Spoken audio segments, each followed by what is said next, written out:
Welcome back to ఏటీ pulse. ఏటీ pulse ద్వారా మా వంతు ప్రయత్నంతో రోజుకు ఒక అంశం మీద ఒక చిన్న టూకీగా చర్చించుకునే అంశంలో ఒక లక్ష్యలేఖి అని ఒక ఉద్దండు ఉన్నాడు.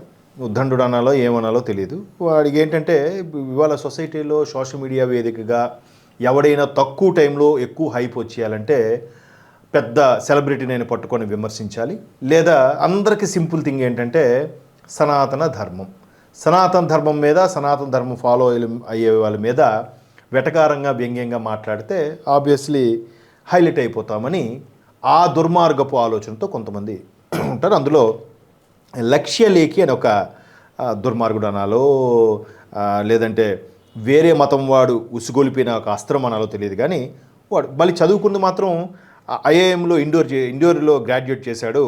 అలాగే లక్ష స్పీక్స్ అనే పేరుతో ఇన్స్టాగ్రామ్లో పేజీ అలాగే యూట్యూబ్లో ఛానల్ నడుపుతున్నాడు. సో వాడికి తెలిసింది ఏంటంటే ఏదో కొంతమంది ఫాలోవర్స్ ఉన్నారు, దగ్గర ఒక 5 lakhs 5.5 lakhs ఫాలోవర్స్ ఉన్నారు. ఉంటే ఆటోమేటిక్గా చెలరైపోతాడుగా, నా ఎంత తోపు, నా ఎంత తురుము, నా ఎంత మేధావి లేడు అనుకుంటాడుగా. సో వీడు రకరకాలుగా అందరికీ చాలామందికి బ్రాహ్మణ ద్వేషులు ఉంటారు. అంటే మనకి ఈ కులాలు జాతులు అని రుద్దారు, కానీ వర్ణ వ్యవస్థ ఉంది. అంటే చేసే పని బట్టి ఆ వర్ణం నిర్ణయించారు తప్ప కుల వ్యవస్థ అనేది లేదు. సో ఆ వర్ణ వ్యవస్థ ఉండడం వల్ల అందరూ సుభిక్షంగా ఎవరి దారిని వాళ్ళు ఉండేవారు, ఎవరి మానాలు ఉండేవారు, అందరికీ 3 పూట్ల తిండి దొరికేది, కంటి నిండా నిద్ర ఉండేది, అన్నీ జరిగాయి. ఎప్పుడైతే దాన్ని జాతిగా మార్చి ఇలా చేసి మేము అందలం ఎక్కొచ్చు, లేదు మేము ఇది చేయొచ్చు అని ఒకరికొకరు ఎంటర్ అయిపోయారో, ఎవరి పని వాళ్ళు చేయకుండా చేశారో, అది ఇబ్బందికర పరిస్థితులు వచ్చాయి. కోర్స్ కొంతమంది గర్వపరులు, కొంచెం దాన్ని ఏమంటారు ఇగోయిస్టులు బాగా కొంతమందిని అబాస్పాలు చేశారు, చాలా ఇబ్బంది పెట్టారు. అలాగని మొత్తానికే ఇబ్బంది పెట్టేలాగా చేయకూడదు. దీనిపై మన దివంగత మాజీ ముఖ్యమంత్రి, తమిళనాడు మాజీ ముఖ్యమంత్రి కరుణానిధి గారు కూడా అతిథులేం కదా, ఆయన కూడా ఏదో రామాయణం విషవృక్షం అని అదని ఇదని రకరకాల విమర్శలు చేయడము, నేను ఏ దేవుణ్ణి నమ్మనని చెప్పడము, వీళ్ళందరూ కూడా మరలా ఈ సనాతన ధర్మం మీద పడేవాళ్ళు. అటువంటి బాటలో నడిచేవాడే ఈ లక్ష్యలేఖి అనేవాడు.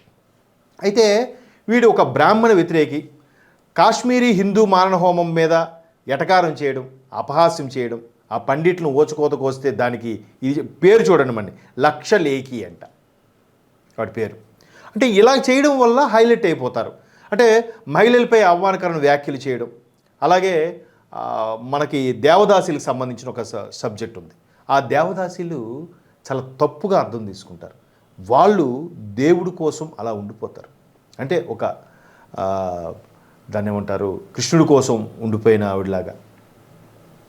ఆ తర్వాత ఒక బీబీ నాంచారమ్మ, రామానుజుల వారి కాలంలో బీబీ నాంచారమ్మకి స్వామి కల్లో కనబడితే ఆవిడ తన భర్తగానే అలా ఉండిపోయింది. సో ఇలాగా చాలామంది కొంతమంది దేవుణ్ణి నవవిధ భక్తులు అంటారు. నవవిధ భక్తుల్లో ఒక్కొక్క భక్తిని ఒక్కొక్క పారవస్యంగా వాళ్ళు చూపించి వాళ్ళు దేవుడే సర్వస్వం, ఆ శ్రీకృష్ణ పరమాత్ముడి సర్వస్వం అనుకునే వాళ్ళు ఉంటారు. వాళ్ళని కూడా అపహాస్యం చేశారంటే లక్ష్యలేఖి. అయితే ఇక్కడ ఒక మహిళ మాత్రం సరిగ్గా కౌంటర్ ఇచ్చింది. ఆ మహిళ ఎవరో కాదు, తులిప్ శర్మ. ఈమె కౌంటర్ ఇచ్చి కొన్ని ప్రశ్నలు వేసిందంట. బాబు, మీకు ఈ దేవదాసికి సంబంధించి మీకేం తెలుసు, ఏం తెలుసని మీరు చెలరైపోతున్నారు. అలాగే ఒక్కొక్క రాష్ట్రానికి ఒక్కొక్క నాట్యం వేదికగా ఉంది. అంటే మన రాష్ట్ర నాట్యం కూచిపూడి, అలాగే తమిళనాడుకి రాష్ట్ర నాట్యం భరతనాట్యం, అలాగే కేరళకి వెళ్తే కథకళి, రకరకాలుగా ఒరిస్సాకి వెళ్తే ఒడిస్సీ, ఇలాగ ఉంటాయి. వాటిని కూడా అపహాస్యం చేసి, వాటిని కూడా ఎటకారం చేసి చాలా అవమానకరంగా మాట్లాడేట ఆమెకి తులిప్ శర్మ అనే అమ్మాయి చెక్ పెట్టింది.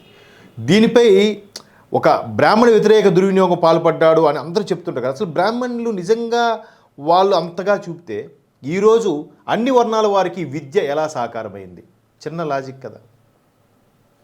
ఒకవేళ ఏ బ్రాహ్మణుడు కూడా బయటికి చెప్పకపోతే కేవలం వాళ్ళ వర్ణ వ్యవస్థ వాళ్ళకే చెప్పే ప్రయత్నం చేస్తే ఇంతమందికి అందరికీ విద్య అనేది ఎలా వచ్చింది చెప్పండి? దానికి మాత్రం ఆన్సర్ ఉండదు. సో ఒక వర్గము అయితే ఇబ్బంది పెడితే పెట్టుండొచ్చు, కానీ అంతటికే ఆపాదించేసి బ్రాహ్మణ ద్వేషంగా మార్చేసి ఒక రకంగా పెట్టడం అనేది సమంజసం కాదు. దానిపైన మనలాంటి వాళ్ళు కూడా చెప్పాలి, అటువంటి వాళ్ళకి చెక్ పెట్టాలి. మొన్న రీసెంట్గా ఎవడు ఏది ప్రపంచ యాత్రికుడు నాన్వేష్ ఏం చేశాడు, గరికపాటి వారికి నేను వాడు వీడు అంటూ నేను వదలను, ఎప్పటికీ విమర్శిస్తుంటాను. ఒక్కసారి అందరూ అన్సబ్స్క్రైబ్ చేశారు. అన్సబ్స్క్రైబ్ చేసేసరికి ఇప్పుడు కాలావేళ పడుతూ బతిమాలుతూ అయ్యా ప్రభు అంటూ ఎవరికో ఒక అమ్మాయితో అలా తీసేశారు, దీని మీదే బతుకుతున్నాను, ఎలా అవుతుంది అని. అంటే నేను చెప్పేదే వేదం, ఏదో సజ్జనార్ గారితో మాట్లాడేసి ఈ బెట్టింగ్ యాప్ల కోసం పట్టేసి నేను పెద్ద హీరోని అయిపోయాను అనుకున్నారు. హీరో అయ్యాడు, ఒక్కసారి తలకెక్కింది. తలకెక్కడంతో దేవుళ్ళని విమర్శించడము, దేవుళ్ళు చెప్పే ప్రవచనాలను విమర్శించడం, ఈయనకి ఏం తెలుసా? ఒక ప్రపంచ దేశాలు నేను ఇన్ని ప్రపంచ దేశాలు తిరిగినంత మాత్రాన సంస్కారం వచ్చేస్తుంది అనుకుంటే ఇంకెందుకు? తిరిగిన ప్రతి ఒక్కడు మేధావి అయిపోతాడు కదా. అంటే అదే సినిమాలో డైలాగ్ ఉంటుంది, ఆ మగవాళ్ళలో ఉండి వీరత్వాన్ని ఆడవాళ్ళు కోరుకుంటారంటే అందరూ మైక్ టైసన్లే అవ్వాలి. మైక్ టైసన్ కాకపోతే ఆడికి పెళ్ళి అవ్వకూడదు, మరి అవుతున్నాయిగా, పిల్లలకు అంటున్నారుగా. సో అలాగా ప్రపంచ దేశాలు తిరిగినంత మాత్రాన మేధావి అయిపోడు. వీడు బ్రాహ్మణుల్ని అలాగే సనాతన ధర్మాన్ని ద్వేషించుకొని వాటి మీద ఆర్టికల్స్ రాసినంత మాత్రాన తోపు అయిపోడు. ఒక పీక్ టైం వస్తుంది, ఒక్కొక్కటిగా వాళ్ళ అన్లైక్ చేస్తూ అన్సబ్స్క్రైబ్ చేస్తే వాళ్ళు తెక్క కుదిరి దారిలోకి వస్తారు. ఎంత పైసల కోసమే, ఇంకేం కాదు, పైసల కోసమే. ఎవడైతే ఉన్నాడో వాళ్ళందరూ లైక్స్ కొట్టి చేయాలనేది వాళ్ళ తాపత్రయం. అటువంటి తాపత్రయానికి ఎప్పుడూ మేము మా ఛానల్లో ఎంకరేజ్ చేయదు. ఈ విధంగా పైపెచ్చు వాళ్ళ అవసరమైతే వాళ్ళకి ఎదురొడ్డి నిలబడడానికి కూడా AT పల్స్ ప్రయత్నిస్తుంది.